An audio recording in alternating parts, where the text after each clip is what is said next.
ये बाबा नहीं है। ये बाबा वो है सुप्रीम कोर्ट के चीफ जज है। इसके लिए वो कहते हैं कि उनकी छाती फाड़ देना चाहिए। तो हम सीधा सीधा करें उसकी औकात क्या है? नहीं, वो एक टपोरी, क्योंकि इसका पैदा होने का रास्ता सीधा नहीं है। ये पैदा हुआ है ब्रह्मा के मुंह से। ना तो ये महिलाओं का सम्मान करता है, ये देश की आधी आबादी को सीधा कहता है कि जब देश में मतलब कोई भी महिला जब 25 साल की हो जाती है वो 4 जगह मुंह मार लेती है। कितने जगत गुरु जेल में पड़ रहे, सड़ रहे हैं, बेल नहीं हो रही है। रेप के बेल मिलेगी संविधान से, हाँ बेल संविधान। वहाँ जब संविधान की ताकत ये होती है, बाबा साहब के संविधान की वजह से यही अपराधी ऐसे जैसे कितने अपराधी वहाँ पे हाथ जोड़ खड़े होते हैं और भीख मांगते हैं रहम की। इन्हीं जज साहब से रहम की भीख मांगते हैं, जिन जज साहब को ये गाली देखिए। मनुस्मृति वो अपने घरों में लागू करें, अपनी बहन बेटियों पर लागू करें, अपने परिवार में लागू करें। मनुस्मृति जब लागू थी तो महिलाओं को इस देश में पढ़ने का अधिकार नहीं था, एजुकेशन उनसे बहुत दूर थी, सारे अधिकार छीने हुए थे। बाबा साहब आए, हिंदू कोड बिल बनाया और महिला जाति को सारे अधिकार दिए। आज महिला जाति हर चीज़ में, चाहे वो ब्राह्मण की महिला है, ठाकुर की महिला है, राजपूत की महिला है, ओबीसी SC ST माइनॉरिटी है, क्रिश्चियन है, किसी भी धर्म की महिला है, वो जज बन सकती है, किसी भी डिपार्टमेंट में जा सकती है। मतलब प्रधानमंत्री भी बनी है महिला है, मुख्यमंत्री बनी हुई है। सवाल ये है कि ये मनुस्मृति इनको इतना प्यार है तो अपने घरों में जो इनकी महिलाएं हैं उनको लागू कराएं, और जो मनुस्मृति के रूल हैं, जो मार्शल लॉ थे महिलाओं के ऊपर, अपने घरों में लागू कराएं। CJI के लिए ऐसे शब्द यूज किए गए हैं भगवाधारी बाबा के द्वारा, जहाँ पढ़ा लिखा इंसान भी उनको माई लॉर्ड मी लॉर्ड कहते हैं। उनके बयानों किस तरह देखते हैं आप? देखिए, ये जो बाबा है, ये बाबा ब्रह्मा के मुंह से पैदा हुआ है, और जो आदमी ब्रह्मा के मुंह से पैदा हुआ है दुनिया में पहला शख्स है जो ये ब्रह्मा के मुंह से पैदा हुआ है।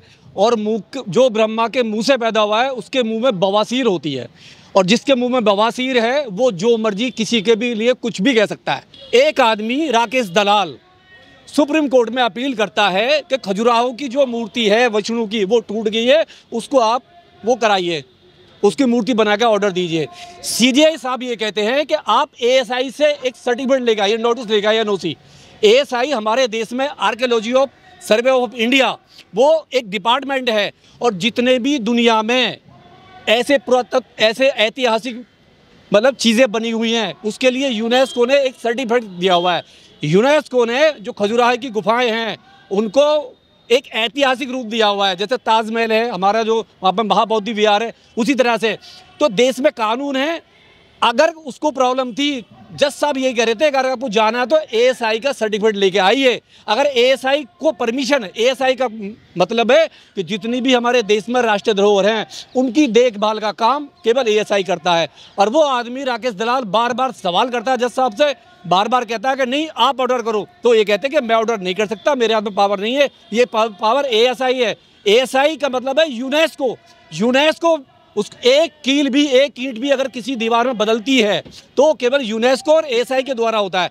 वो आदमी अड़ जाता है, तब वो कहते हैं कि जाइए आप अपने विष्णु से बनवा लीजिए। अंग्रेज आते हैं, वहाँ तुम दलाली करते हो, फ्रीडम फाइटर को पकड़वाते हो, उनके तलवे चाटते हो, तुम्हारी शक्ति काम नहीं आती। और अगर तुझमें इतनी शक्ति है, छठी फेल है, जो खलासी का काम करता था, देखियो कितना एक आदमी पूरी दुनिया में सबसे ज़्यादा ताकतवर क्वालिफाइड है, और एक गंदी नाली का कीड़ा जो छठी फेल है, जो खलासी का काम करता है, और वो कहता है मारने दीजिए, मतलब उनको जज साहब को। ये केवल इस देश में हो सकता है, भारत में, क्योंकि ऐसे गुंडे बदमाशों को, आतंकवादियों को सरकार ने पाला हुआ है। हम उसकी घोर निंदा करते हैं। लेकिन इनको इतनी ताकत कहाँ से मिल रही है बोलने की? ताकत माहौल है। जिस हिंदू राष्ट्र की कल्पना कर रहे हैं, ये हिंदुत्व की बात करते हैं, सरकार ने पूरी तरह से इनको संरक्षण दे रखा है। और जब सरकार घुटने टेक देती है, आए दिन आपने देखा होगा कि बेबलवा जिस मर्जी के नाम पर इनकी भावनाएं आहत हो जाती है, आए दिन इनकी भावनाएं आहत होती है। और आहत का मतलब है कि सीधा हमला करते हैं मानवता पे, कभी नारी का सम्मान नहीं करते, कभी SC ST का सम्मान नहीं करते। और इसी ने अगस्त 2025 में इसी ने कहा था कि गीदड़ के पेट से शेर पैदा नहीं हो सकता, दलित जो वो शूद्र है उसके पेट से कभी विद्वान पैदा नहीं हो सकता। ये और जैसी जितनी नस्लें हैं उन्हें कभी भी SC ST OBC जो जज बन गए हैं, रोज इसकी पीठ छाती पे वो मुंह दलते हैं। और ये शर्म आती है, इसको रोज शर्म आती है कि CJI एक शूद्र कैसे बन गए। यानी एक जज हजम नहीं हो रहा है इस आदमी को, CJI हजम नहीं हो रहा। कितने डॉक्टर इंजीनियर है। सवाल ये है कि नफरत कितनी करता है। जो बात करता है हिंदू राष्ट्र की, बात करता है हिंदुत्व की, सबसे बड़ा अगर कोई आतंकवादी है, देशद्रोही है, वो है जो सीधा CJI पे हमला कर रहा है। कह रहे हैं बाबा साहब ने नहीं लिखा संविधान, 100 लोगों ने लिखा था। मैंने कहा नहीं, मुंह में बवासीर है, उसके मुंह में बवासीर है और बवासीर वाला कुछ भी कह सकता है उसे, क्योंकि बवासीर से होता क्या है, इन्फेक्शन है, जो मर्जी। बाबा साहब को संस्कृत का ज्ञान था, बाबा साहब ने विदेश में जाके संस्कृति पढ़ी, इंडिया में तो उनको पढ़ने नहीं दिया। बाबा साहब जब बाहर गए तो बाहर जाके विदेश में बाबा साहब ने संस्कृत पढ़ी और उनको अच्छा खासा संस्कृत का ज्ञान था। ये उनको ज्ञान नहीं है कि बाबा साहब को नहीं था। बाबा साहब इतनी 32 डिग्रियां लेने के बाद में उनको सारा कुछ मालूम था बाबा साहब को।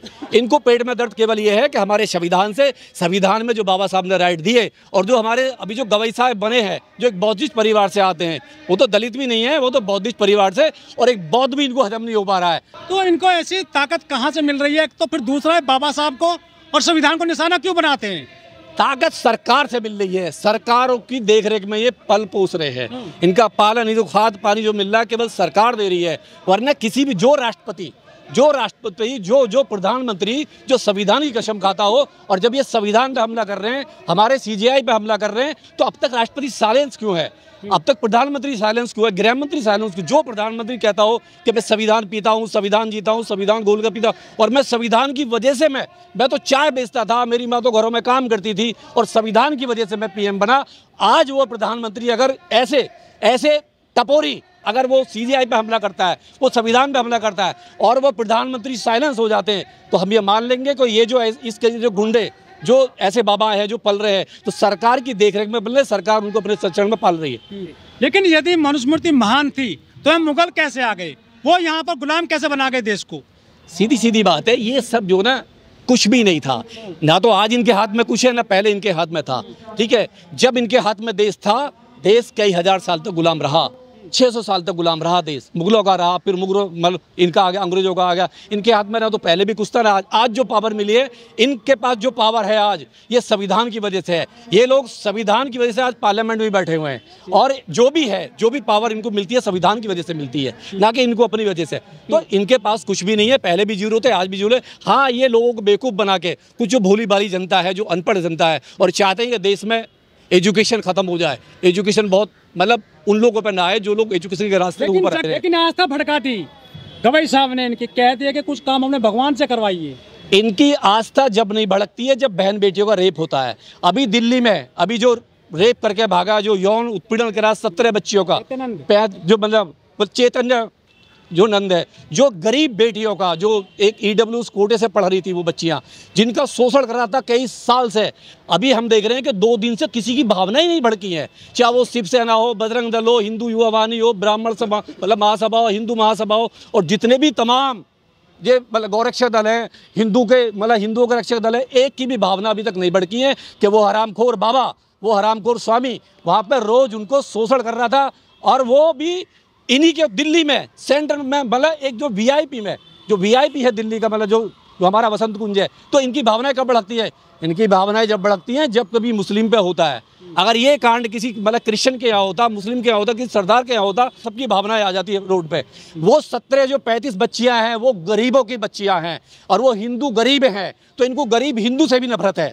ये किसी के नहीं है, ये केवल एक मतलब प्रोपेगेंडा है, और ये किसी के नहीं हो सकते। ये लोग बच्चियों को मेल कर रहा हो, नहीं है, बच्चियों को गंदे गंदे मैसेज कर रहा हो, व्हाट्सएप चैट कर रहा हो, उनको मजबूर कर रहा हो, उनको फ़ायदा उठा रहा है। वो कह रहा है कि मैं तुम्हें फेल कर दूंगा अगर तुम मेरे पास नहीं आई। तो सपोज करो वो कौन सा राक्षस है? एक गहरवा कपड़े पहनने के बाद में, चोला पहनने के बाद में उसके अंदर कितना शैतान है, और तमाम शैतान भरे पड़े हैं ऐसे।